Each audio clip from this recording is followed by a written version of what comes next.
आरपीपीएस educational point में कक्षा 10 के विद्यार्थियों का एक बार फिर से स्वागत है। आप लोग पढ़ रहे हैं लेंस। इसके पहले वीडियो में आप लोगों ने लेंस किसे कहते हैं, यानी ऐसा पारदर्शी माध्यम जिसका एक तल गोलीय हो या दोनों तल गोलीय हो या एक तल गोलीय हो और एक तल समतल हो, लेंस कहलाता है। आपने लेंस पढ़ा था, उत्तल लेंस और अवतल लेंस, यानी लेंस दो प्रकार के होते हैं। अब उत्तल लेंस तीन प्रकार के हुआ करते थे, एक द्विउत्तल, एक उत्तलावतल और एक समतल उत्तल। इसी प्रकार अवतल लेंस भी तीन प्रकार के होते थे, एक द्विअवतल लेंस यानी जिसके दोनों सिरे बीच में पतले और किनारे पर मोटे हों, फिर अवतलोत्तल और समतल अवतल। तो ये लेंसों के प्रकार आपने पढ़ा था और साथ में आपने पढ़ा था लेंस संबंधित कुछ परिभाषाएं। आज आपको हम बताएंगे लेंस, उत्तल लेंस। उत्तल लेंस का मतलब, अब यहाँ पर जब उत्तल लेंस का प्रयोग किया जाएगा तो इसका अर्थ होगा कि यह द्विउत्तल है। द्विउत्तल का मतलब दोनों सिरे बीच में मोटे और किनारे पर पतले होंगे। उसे द्विउत्तल लेंस के बारे में ही हम पढ़ेंगे, जितना भी अब आगे पढ़ेंगे उसके बारे में। तो उत्तल लेंस को कहा जाता है अभिसारी लेंस। अभिसारी लेंस। कभी कभी ये पूछा जाता है कि उत्तल लेंस को अभिसारी लेंस क्यों कहते हैं। आपको फोकस की जब परिभाषा बताई गई थी तो बताया गया था कि उत्तल लेंस में मुख्य अक्ष के, उत्तल लेंस में मुख्य अक्ष के समांतर आपतित प्रकाश किरणें अपवर्तन के पश्चात एक बिंदु पर मिलती हैं।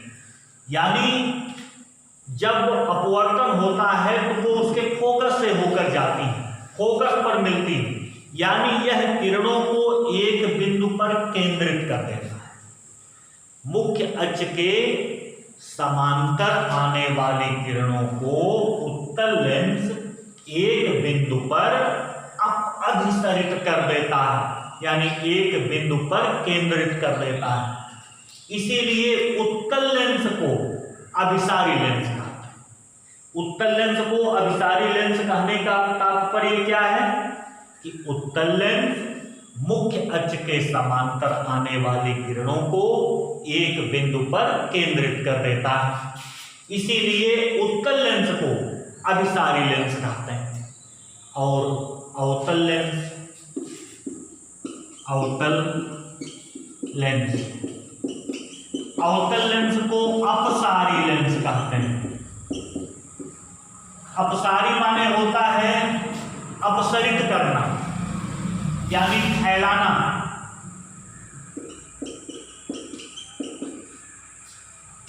अपसारी माने फैलाना, अभिसारी माने होता है एक बिंदु पर केंद्रित करना।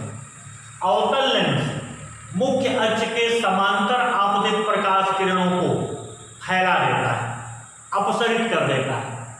अवतल लेंस मुख्य अक्ष के समांतर आने वाली प्रकाश किरणों को फैला देता है या अपसरित कर देता है।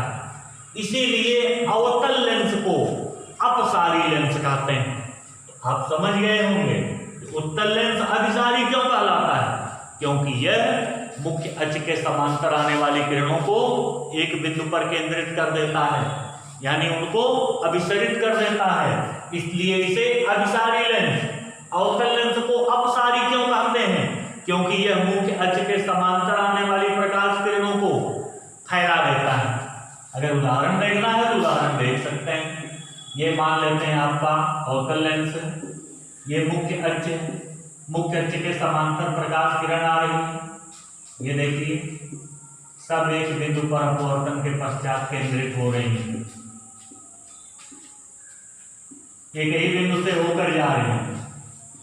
एक ही बिंदु से होकर जाने के कारण ये है अभिसारी। क्यों अभिसारी है? क्योंकि इसने मुख्य अक्ष के समांतर आने वाली किरणों को एक बिंदु पर केंद्रित कर दिया।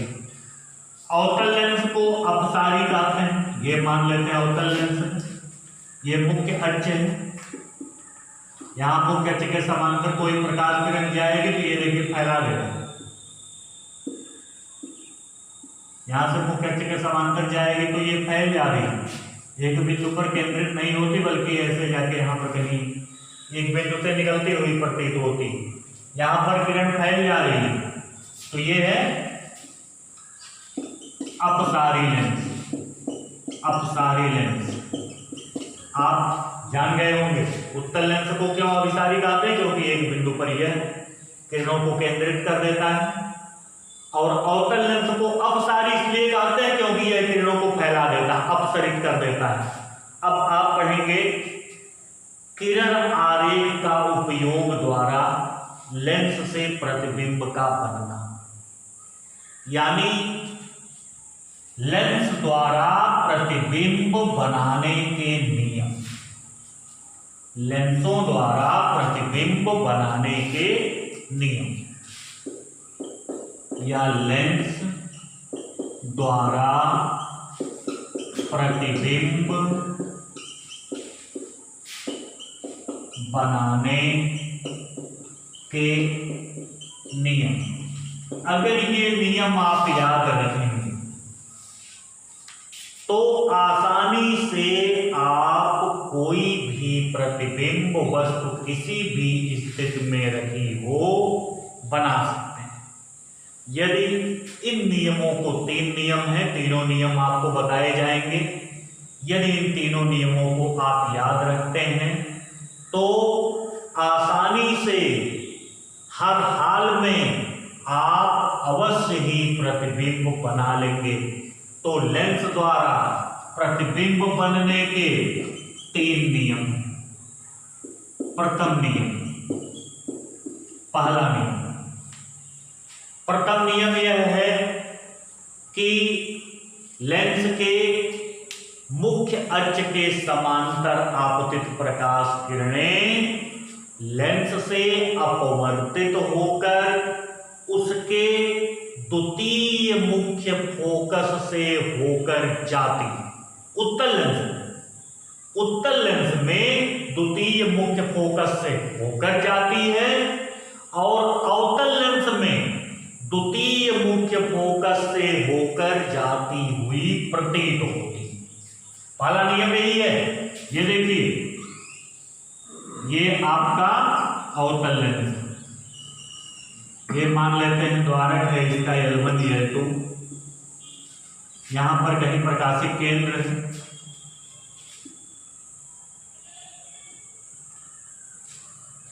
ये प्रकाशिक केंद्र है। यहां पर फोकस है F1, ये फोकस है F2। आपको बताया गया दो मुख्य फोकस होते हैं। तो उत्तल लेंस में मुख्य अक्ष के समांतर आपतित प्रकाश के लेंस से अपवर्तन के पश्चात द्वितीय मुख्य फोकस से होकर जाती है। ये देखिए, द्वितीय मुख्य फोकस से होकर जा रही है उत्तल लेंस में। अगर यही अवतल लेंस होता, ये देखिए अवतल लेंस, ये इसका द्वारक है, ये मान लेते हैं मुख्य अक्ष। आपको मालूम होगा इसमें प्रथम द्वितीय मुख्य फोकस इधर होता है, प्रथम मुख्य फोकस इधर होता है F1। मुख्य अक्ष के समांतर कोई प्रकाश किरण आपतित हो रही है तो ये फैलाने का गुण इसमें होता है। ऐसे देखिए चली गई तो इसमें प्रतीत होगा कि ये द्वितीय मुख्य फोकस से होकर जा रही है। ये नियम याद रखिएगा।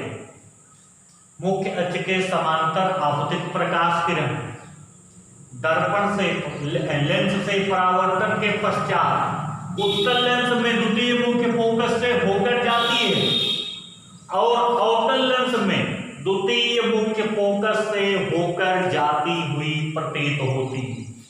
पहला नियम यही है।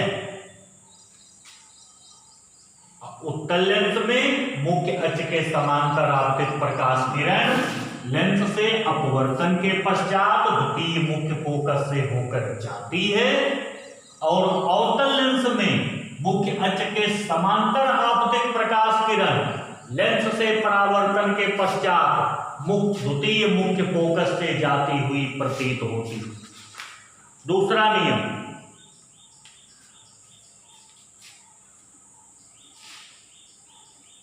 तीन नियम है। तीनों नियमों को यदि आप याद रखेंगे तो आसानी से प्रतिबिंब बना ले जाएंगे।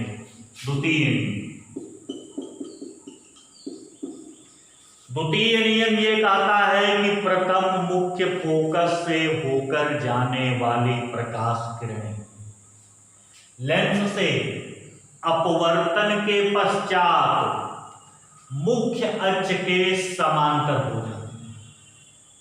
प्रथम मुख्य फोकस से होकर जाने वाली प्रकाश किरणें लेंस से अपवर्तन के पश्चात मुख्य अक्ष के समांतर हो जाती हैं।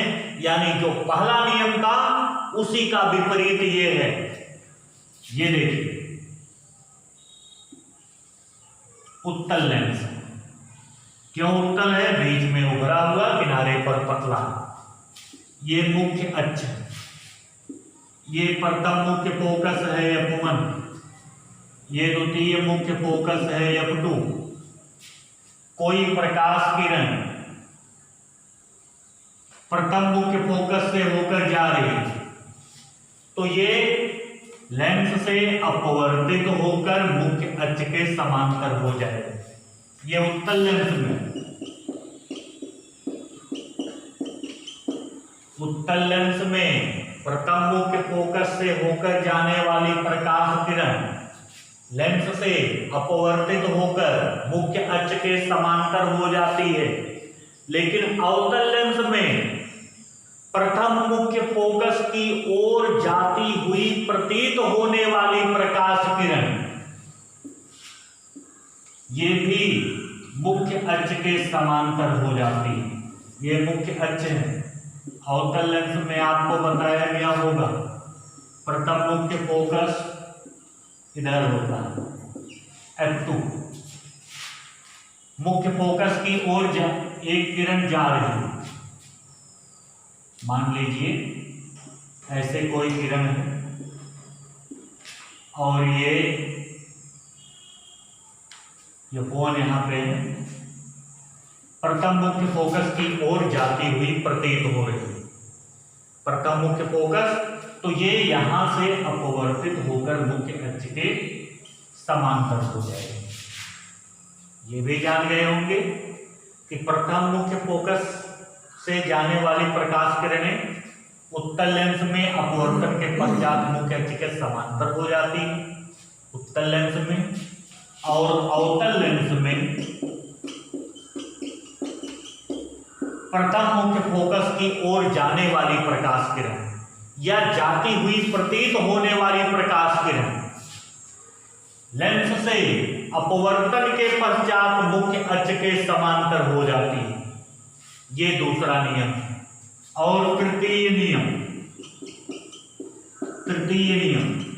इन तीनों नियमों से कोई भी दो नियम द्वारा आप प्रतिबिंब बना सकते हैं। प्रतिबिंब बनाने के लिए इन तीनों नियमों में से कोई भी दो नियम आपको याद होने जरूरी हैं। तीनों में से जो भी दो नियम आपको याद रहेंगे उसकी सहायता से आप आसानी से वस्तु किसी भी स्थिति में रखी हो प्रतिबिंब बना ले जाएंगे। तृतीय नियम कहता है कि लेंस के प्रकाशिक केंद्र से होकर जाने वाली प्रकाश किरण बिना विघटित हुए, बिना विचलित हुए अपने मार्ग से सीधी निकल जाती है। ये प्रकाशिक केंद्र, ये मान लेते हैं आपका उत्तल लेंस, ये मुख्य अक्ष यहाँ पर कहीं प्रकाशिक केंद्र है, कोई प्रकाश किरण इसके प्रकाशिक केंद्र सी से जा रही है तो बिना विचलित हुए सीधे निकल गई। प्रकाशिक केंद्र से होकर जाने वाली प्रकाश किरण बिना विचलित हुए सीधे निकल जाती है, चाहे उत्तल लेंस हो चाहे अवतल लेंस हो। ये देखिए अवतल लेंस है, यहाँ पर इसका मध्य बिंदु मान लेते हैं यही है, प्रकाशिक केंद्र कहलाएगा। और प्रकाशिक केंद्र से जो प्रकाश किरण जाएगी वो बिना विचलित हुए सीधे निकल जाएगी। तो 3 नियम यही आपको याद करना है। इन तीनों नियमों को आज आप याद करके इसका आरेख बना लेंगे। उसके बाद फिर अगली वीडियो में हम भिन्न भिन्न स्थितियों पर आपको लेंस द्वारा प्रतिबिंब बनना बताएंगे। आज की वीडियो में यहीं तक।